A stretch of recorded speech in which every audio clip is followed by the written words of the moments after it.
Pues hoy hemos querido tratar un tema que tiene que ver precisamente con, así como lo menciona la presentación, hacia dónde va la ciberseguridad.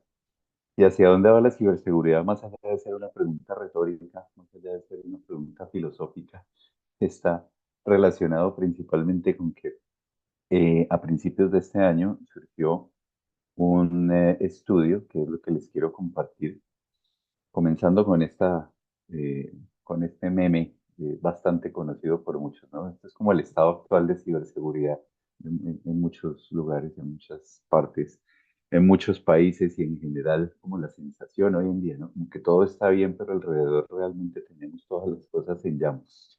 Pues eso, de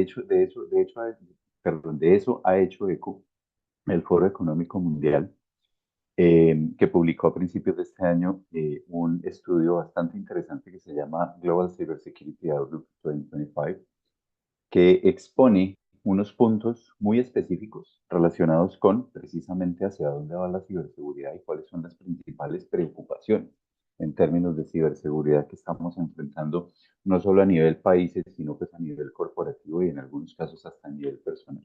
Entonces, fíjese que empezando, pues hay un ranking, digamos, que podemos ver acá, de menor a mayor, lo voy a proyectar cuáles son las principales preocupaciones generales en términos de ciberseguridad, de acuerdo con este Global Cybersecurity Outlook del Foro Económico Mundial. Y fíjese que comenzamos con la desinformación. La desinformación es algo que realmente preocupa, es una de estas preocupaciones. Sin embargo, pues va a ser la menor de todas. Seguimos con el tema de negación de servicios, es decir, hasta qué punto la ciberseguridad, o más bien un ciberataque, me puede llevar a la disrupción de un servicio. Seguimos con el ataque interno, es decir, de hasta qué punto un ciberatacante puede estar ya o dentro de mi infraestructura, dentro de mis redes, o puede este ciberataque ser patrocinado o fomentado de alguna manera por personas que ya tienen acceso a mi información y a mi sistema. Pero fíjese el salto acá, cadena de suministro, la disrupción de la cadena de suministro. Entonces yo suelo decir, al principio, hace unos minutos estábamos diciendo, oiga, qué bueno que podemos democratizar el acceso a esta información utilizando estas herramientas de telepresencia, las cosas buenas que nos permiten reunirnos sin necesidad de tanto desplazamiento, que nos facilitan la vida, pero pues la verdad es que para que nosotros estemos acá en la mañana de hoy concentrados y conectados a través de esta plataforma, hay una cadena de suministro detrás. Hay un proveedor de servicios de Internet, hay un proveedor de este software de telepresencia, hay una serie de proveedores que están fuera de nuestro control y a eso se le llama entonces la cadena de suministro. Esa es la cadena de suministro desde el punto de vista digital. Imagínese, si usted lo lleva, por ejemplo, a otros escenarios, eh, la cadena de suministro que usted tiene para poder presentar o para poder proporcionar productos y servicios hacia el ciberespacio puede ser mucho más compleja. Y el punto acá es que una de las principales preocupaciones, como ya lo hemos visto en algunos ataques de la región, o algunos ciberataques que se han presentado en la región, es que puede que mi riesgo esté bien, pero el de alguno de mis proveedores no, y eso me lleve a una disrupción del servicio por un problema de riesgo de ciberataque o de ciberriesgo hacia mi cadena de suministro. Entonces, esa es una preocupación muy importante. Sigue el tema del fraude informático en todos los niveles, es decir, cómo se pueden utilizar las nuevas tecnologías y en general las tecnologías de la información. Esto no es nuevo, no es un concepto nuevo, pero es un concepto que va creciendo en la medida en que hay nuevas tecnologías como la inteligencia artificial, por ejemplo, y cómo esas tecnologías se pueden utilizar para cometer fraude. Y definitivamente la más grande preocupación en este momento en términos de ciberseguridad, según este estudio del Foro Económico Mundial, se llama ransom. Ransomware entendido como esos ataques letales que presentan los ciberdelincuentes con el único objetivo de cifrar los datos y cobrar un rescate después para poder recuperarlos o para que no los entreguen, no los vendan o no los publiquen en foros oscuros, en Deep y Dark Web y demás. Entonces aquí tenemos las principales preocupaciones que nos presenta este estudio. Y esas preocupaciones están relacionadas con seis aspectos principales, es decir, yéndonos a cuáles son las fuentes o más bien qué podría facilitar esas eh, preocupaciones y la materialización de esos tipos de ciberataques. Tenemos en primer lugar el tema de la brecha de conocimiento, es decir, la falta de conocimiento y conciencia especializados en temas de ciberseguridad. Y ahora no quiero decir que entonces eh, profesiones que no tengan que ver con tecnología tengan que volverse expertos en tecnología, ni mucho menos. No, no pido que los abogados se vuelvan hackers, por ejemplo, se vuelvan especialistas en ciberseguridad, ni mucho menos. Aquí se trata de un tema de conciencia. Por eso es el primero de los puntos, la brecha de conocimiento. La inteligencia artificial y las tecnologías emergentes como generador de ataques sofisticados, como un precursor que permite realizar ataques cada vez más sofisticados, de la mano con la necesidad del mejoramiento de la capacidad de cómputo que requiere la introducción de nuevas tecnologías como la inteligencia artificial o la computación cuántica. Pues eso también es otro factor que puede ayudar a materializar esos ciberataques. Otro tema que está en la lupa tiene que ver con los requerimientos regulatorios. Ahorita vamos a hacer un doble clic en cada uno de estos 6 puntos. Eh, es decir, cómo por un lado, estamos obligados o tenemos cada vez más regulaciones que debemos cumplir, pero por otro lado también entonces tenemos la necesidad de nuevas regulaciones para todo este tipo de nuevas tecnologías o de tecnologías emergentes. Como les decía, un punto focal de toda esta estrategia y de todo este estudio tiene que ver con la cadena de suministro. Y como les decía, el tema de cadena de suministro puede que suene a nosotros no somos empresa logística y como tal, entonces no tenemos cadenas de suministro complejas. Eso es mentira. Hasta en la casa nosotros tenemos cadenas de suministro. Como les mencionaba hace un instante, el tema de quién me provee el Internet, el tema de quién me provee los servicios, implica que tenemos proveedores sobre los cuales ya hay un ciberriesgo al que estamos sujetos. La sofisticación del cibercrimen, que es un tema que está aquí muy de la mano con el desarrollo de la inteligencia artificial y las tecnologías emergentes. Es decir, cómo los ciberatacantes están llevando a cabo técnicas, tácticas y procedimientos cada vez más complejos apoyados en esas nuevas tecnologías. Y finalmente, lo que tenemos es el tema de tensiones geopolíticas.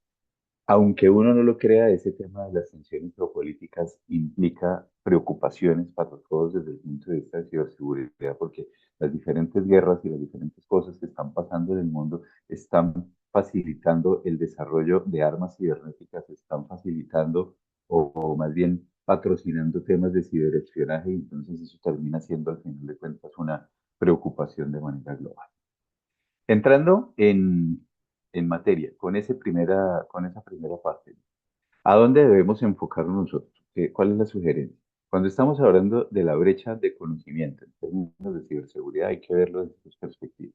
Desde el conocimiento especializado que necesitamos para nuestras áreas de tecnología, para poder desarrollar servicios internos de profundidad tecnológica, pero por otro lado también cómo podemos concientizar a las personas, a los colaboradores en términos generales acerca de los problemas y de las situaciones que se puedan presentar en términos de seguridad de la información. Entonces aquí tenemos 4 áreas de trabajo en el tema de brecha de conocimiento. Resolver cómo podemos atraer talento especializado en ciberseguridad, que no es un tema fácil, o tomar la decisión de educar y entrenar profesionales en ciberseguridad desde las profesiones o desde las personas o desde los colaboradores que ya tenemos dentro de la organización. Cómo reclutar el talento adecuado, esto muy de la mano con el tema de atracción, cómo lo atraigo, cómo lo recluto y finalmente cómo retengo ese talento, porque es que a lo que se enfrentan muchas compañías hoy en día es a que hacen grandes inversiones en capacitación y educación en términos de seguridad, de ciberseguridad especializada y luego llegan otras empresas con ofertas digamos, ofertas muy grandes, ofertas muy difíciles de rechazar para esos talentos especializados que se los llevan. Entonces, en el tema de brecha de conocimiento hay que trabajar en estas 4 aristas, en cómo atraigo, en cómo educo, en cómo recluto y en cómo retengo esos talentos que resultan siendo importantes para el desarrollo de mi estrategia de ciberseguridad. En términos de las tecnologías emergentes, según este estudio, precisamente, lo que sucede es que las preocupaciones específicamente sobre los temas de inteligencia artificial o sobre la introducción de la inteligencia artificial a al escenario de ciberataques es cómo la inteligencia artificial la menor de las preocupaciones. ¿Cómo la inteligencia artificial me aumenta o me complejiza el gobierno de ciberseguridad? Y eso es un hecho. Es decir, es muy fácil utilizar inteligencias artificiales, ChatGPT, DeepSeek, Gemini, Cloud, cualquiera de estas que están a la orden del día, pero ¿cómo las controlamos? ¿Cómo controlamos el uso y la información que estamos intercambiando con esas inteligencias, con esos modelos de lenguaje? eh, para garantizar que no estamos exfiltrando nosotros mismos información sensible. Entonces, eso nos genera una complejidad en términos del gobierno, entendido como políticas, normas, procedimientos y estándares para gestión y para control de seguridad de la información cuando estamos utilizando sistemas basados en IA. El tema del manejo de la propiedad intelectual, de los asuntos legales, con la utilización también de contenido generado por inteligencia artificial, por ejemplo, ¿cierto? La fuga de datos personales, como el tema de datos personales, o sea, que los estamos entregando datos personales a las diferentes modelos de lenguaje, ¿verdad? Estamos entregando datos personales a los diferentes modelos de lenguaje, pero ¿cómo estamos controlando que esos datos realmente, en los cuales probablemente tengamos algún tipo de responsabilidad por temas de legislación, de protección de datos personales, cómo los estamos controlando? Pero la principal preocupación en medio de todo esto es cómo la inteligencia artificial está aumentando las capacidades del adversario.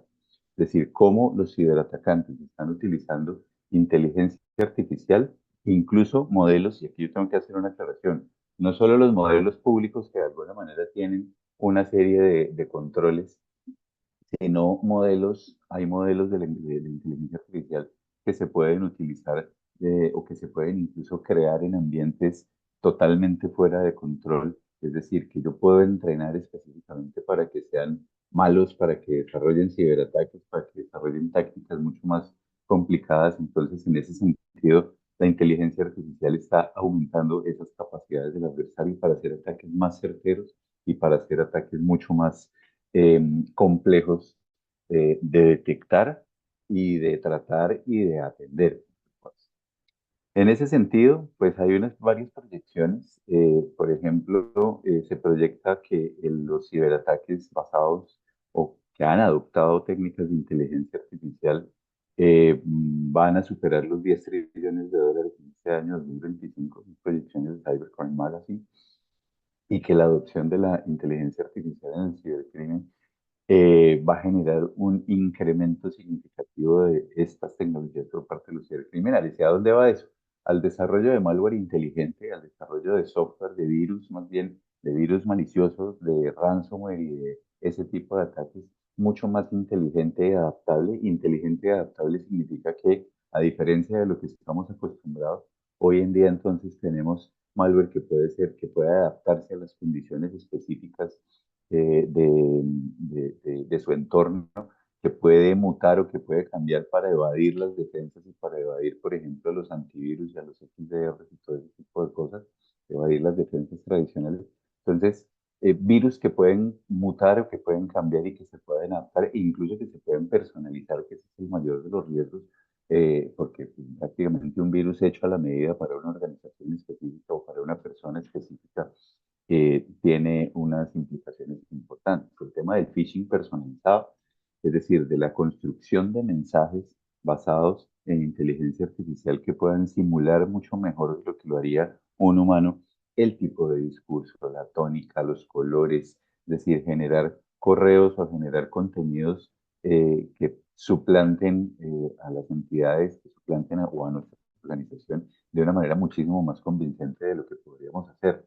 El tema de escala y velocidad, es decir, hasta qué punto los cibercriminales apoyados en inteligencia artificial van a poder generar ataques de mucha mayor escala eh, y con una velocidad mucho más grande de forma tal que se supere la respuesta, la capacidad de respuesta de nuestros sistemas de defensa. Y es donde yo digo, si a mí me están atacando con inteligencia artificial, pues yo tengo que comenzar a pensar en que mis defensas también se armen de inteligencia artificial para que estemos jugando pues como en el mismo terreno.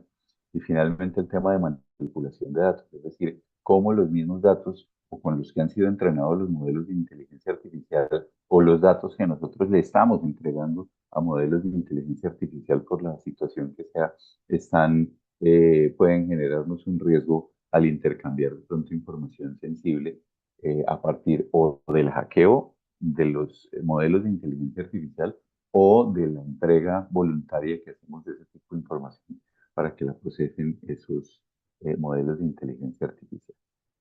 Continuando con este tema, pues vienen los aspectos regulatorios. Es decir, en este momento hay varias iniciativas en donde la primera de ellas está relacionada con cómo se regula, y hay varios proyectos, digamos, en varios países que conozco, de cómo se va a hacer una regulación del uso de la inteligencia artificial.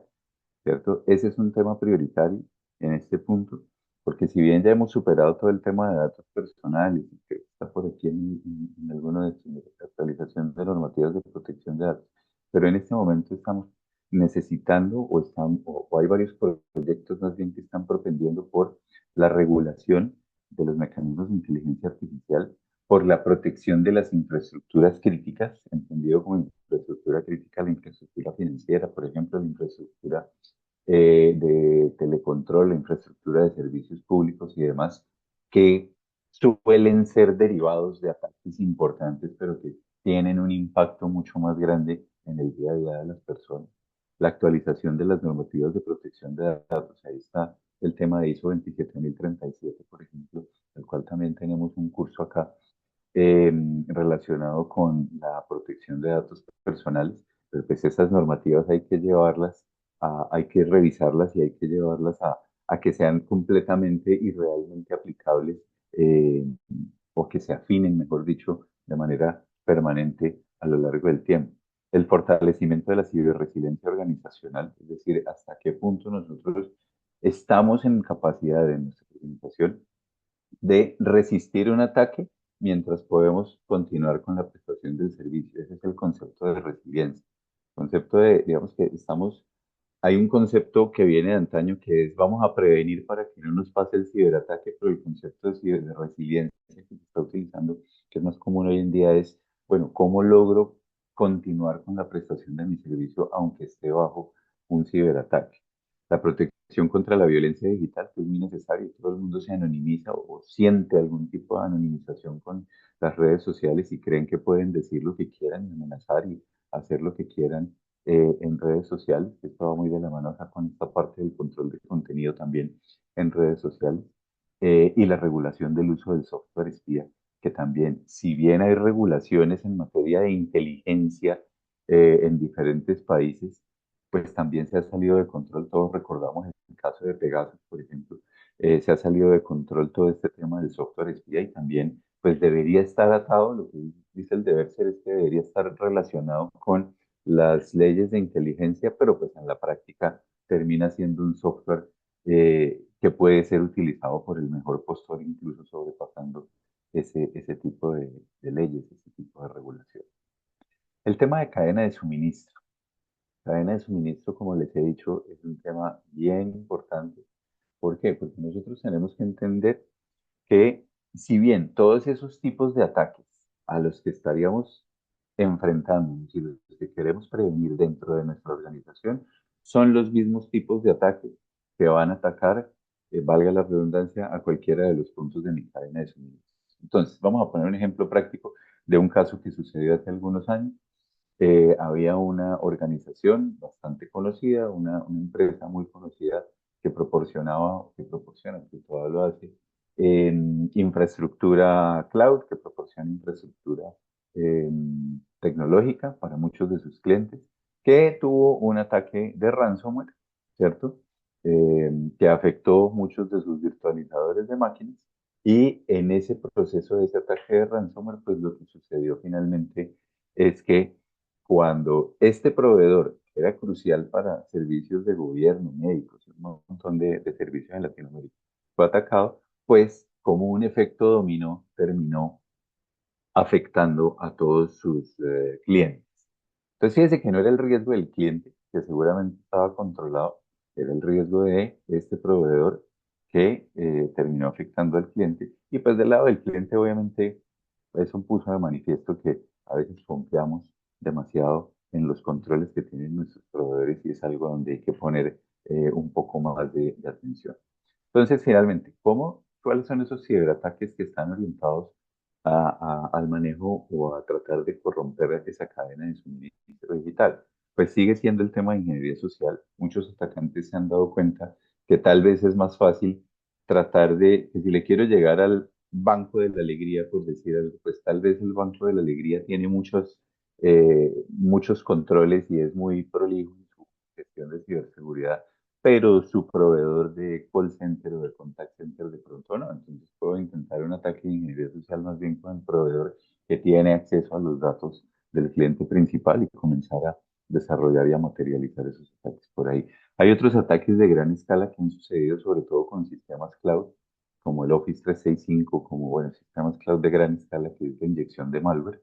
Lo que han hecho estos ciberatacantes es inyectar malware en las cadenas de despliegue y desarrollo continuo de estos fabricantes y del tamaño de Microsoft y demás, para que ese malware, en el momento en que distribuyen sus actualizaciones, en el momento en que distribuyen nuevas características a toda la población, se vaya y termine afectando a todos sus clientes. Eso también ha pasado. Es muy común en las cadenas de suministro que intercambiemos información entre clientes y proveedores a través de APIs o a través de web services.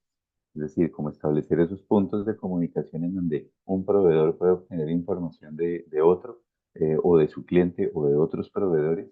Ese intercambio de información se da a través de ciertos mecanismos. Y lo que pasa ahí es que hay ciberatacantes también que están enfocados en abusar de esas APIs, es decir, en que si en buscar la manera de que em, la información que se transmita por ahí sea más de la que podrían tener acceso. Voy a poner un ejemplo claro. Si yo puedo a través de una API consultar, por ejemplo, el estado de cuenta asociado con un documento de identificación, listo, esa es la funcionalidad y eso es lo que yo necesito como información, pero los ciberatacantes lo que hacen es ver si con el mismo documento de pronto pueden abusar y saltar y obtener información de otros clientes o ver cómo pueden entrar a la información de diferentes documentos a través de ataques robotizados y cosas así por el estilo.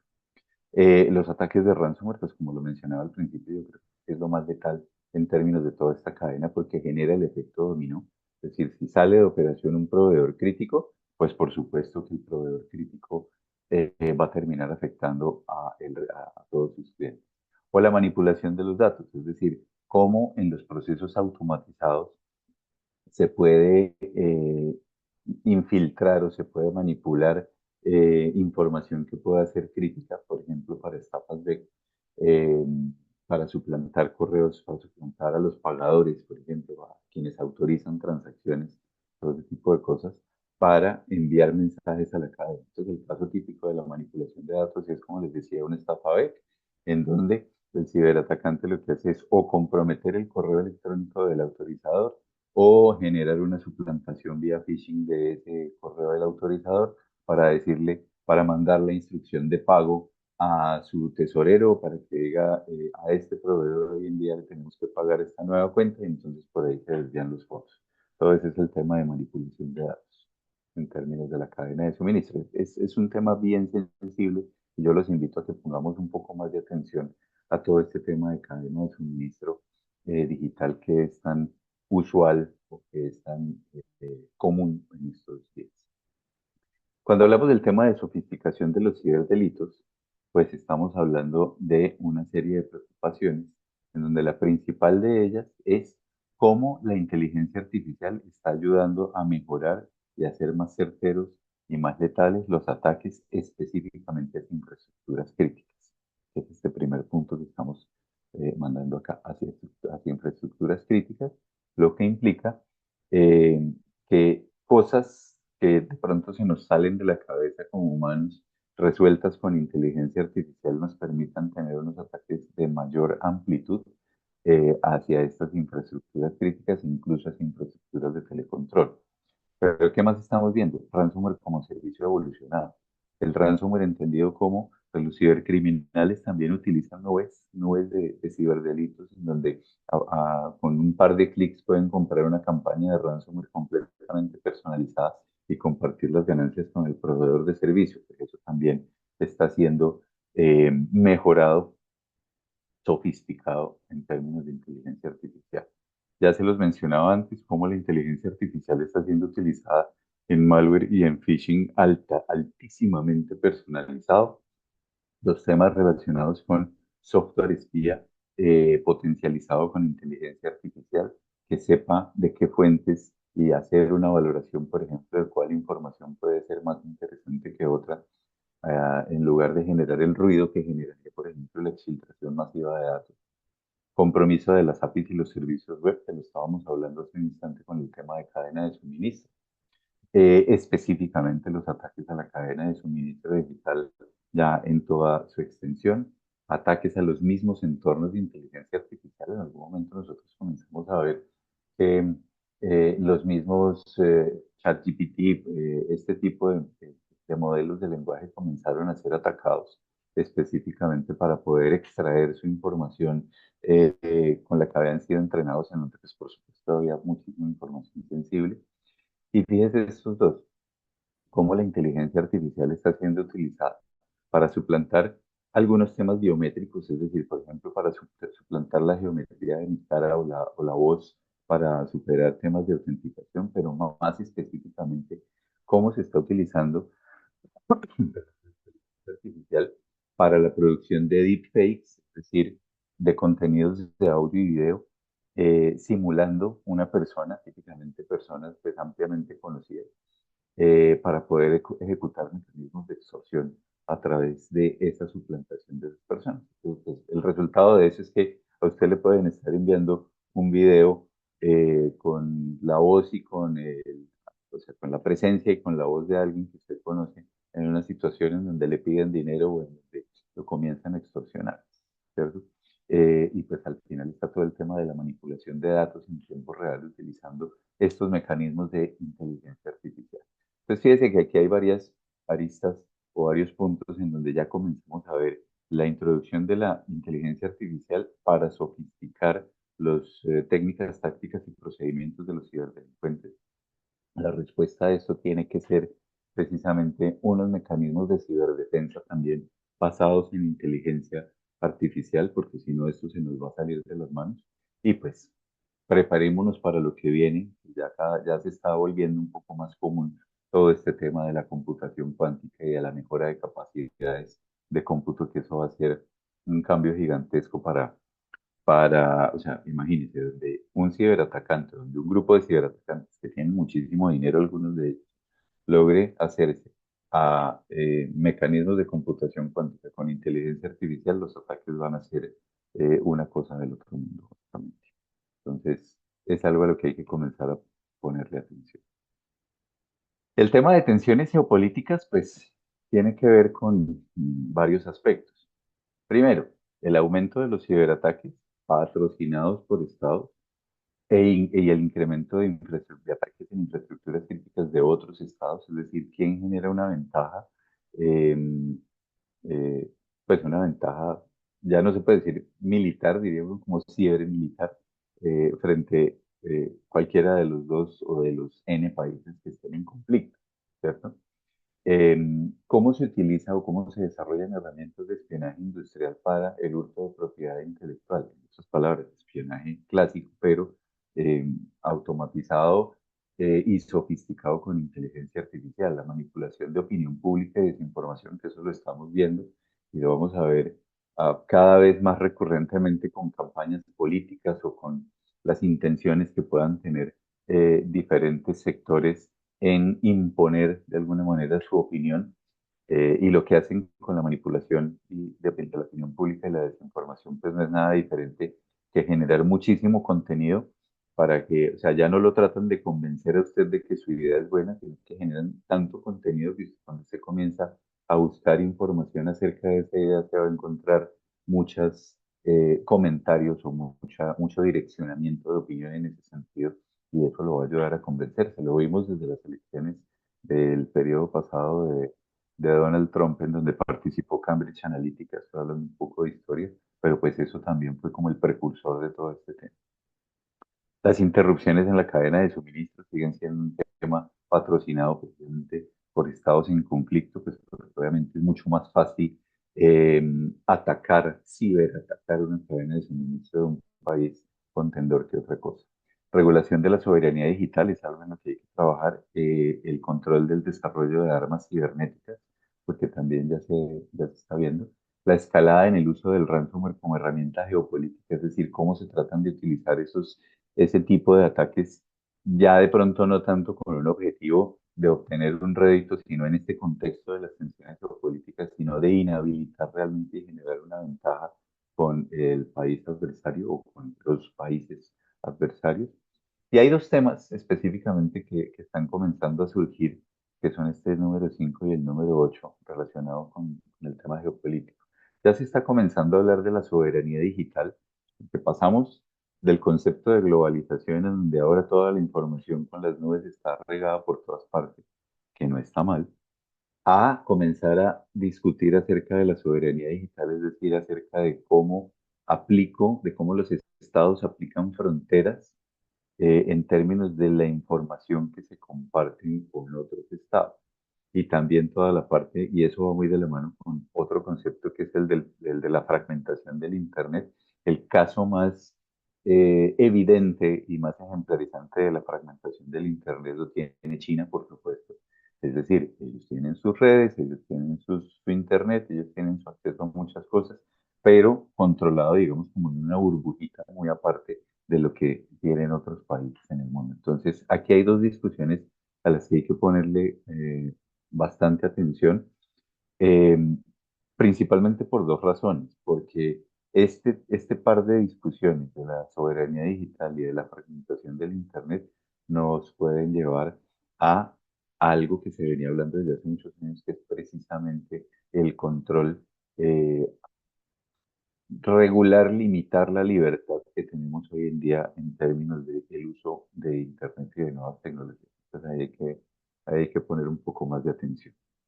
Claro, hay que ver cómo se desarrolla esto en un escenario en donde ya todos estamos acostumbrados a la globalización y precisamente ese tema de la cadena de suministro es más global y más genérico entre diferentes países. Entonces, pues es una discusión larga, pero a la que hay que ponerle bastante atención.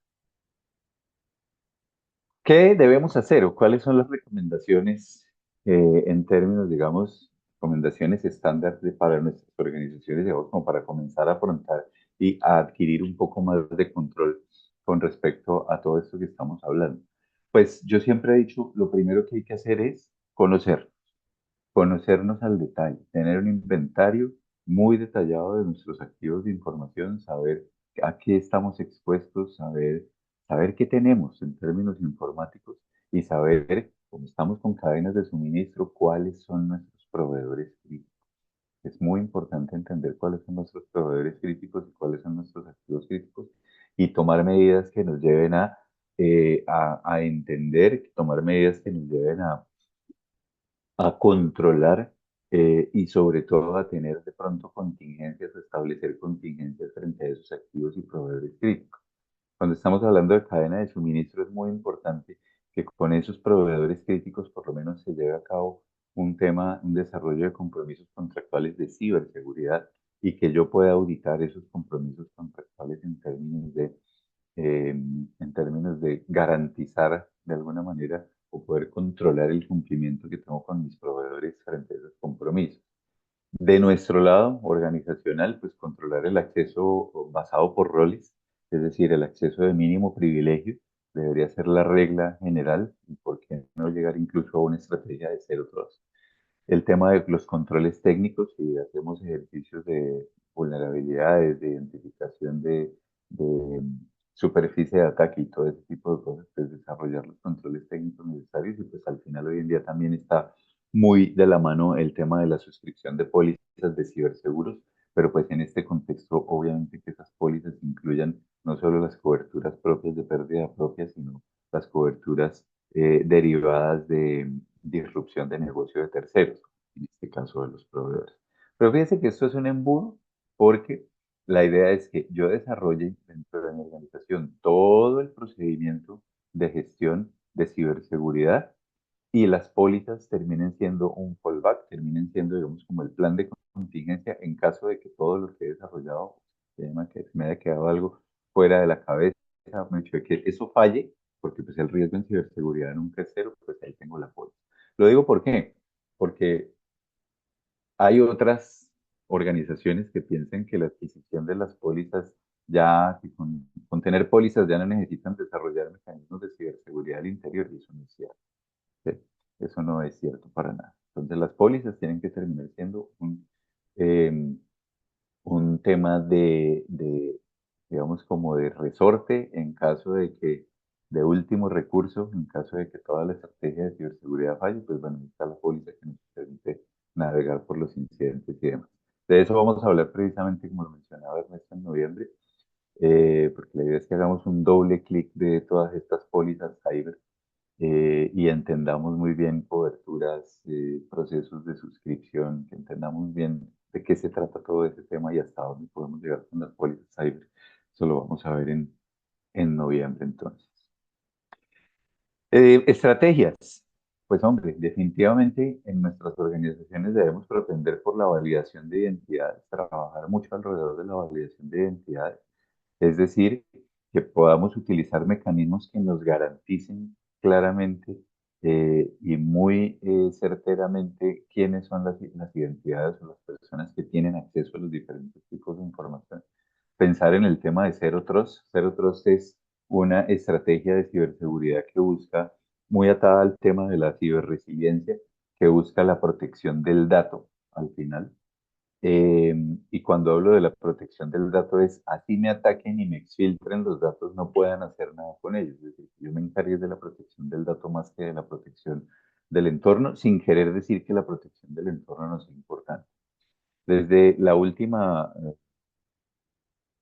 actualización de ISO 27001 a la versión 2022, tomó mucho protagonismo el tema ¿del monitoreo de qué? Pues del monitoreo de lo que está pasando en mis redes, en mis mecanismos de comunicación y en mis endpoints y en toda mi infraestructura. Necesito saber lo más rápido posible y de la manera más temprana posible cuándo esas actividades pueden ser trazables a algún tipo de técnica táctica o técnica táctica o procedimiento relacionado con un grupo de ciberdelincuentes. Y pues finalmente también, como siempre, el tema de concientización, que es lo que nos tiene acá reunidos, que es llevar el mensaje, que es hablar de eh, construir ese firewall humano, esa muralla humana, porque nosotros como personas, quienes accedemos a los sistemas de información, somos esa primera línea de defensa, entonces hay que seguir trabajando, trabajando y trabajando relacionado con este tema de la concientización en seguridad de la información y ciberseguridad. Muy bien, pues eso era lo que quería compartirles en la mañana de hoy, hacer una revisión un poco, eh, entrar en esos detalles de ese estudio. Me pareció genial ese estudio del Foro Económico Mundial, del Global Cybersecurity Outlook 2025, porque creo que pone de manifiesto una serie de cosas que normalmente uno no se da cuenta o no las ve tan directamente, pero que vale la pena también pues comenzar a aterrizar cuando se trata de temas de seguridad de la información y de ciberseguridad.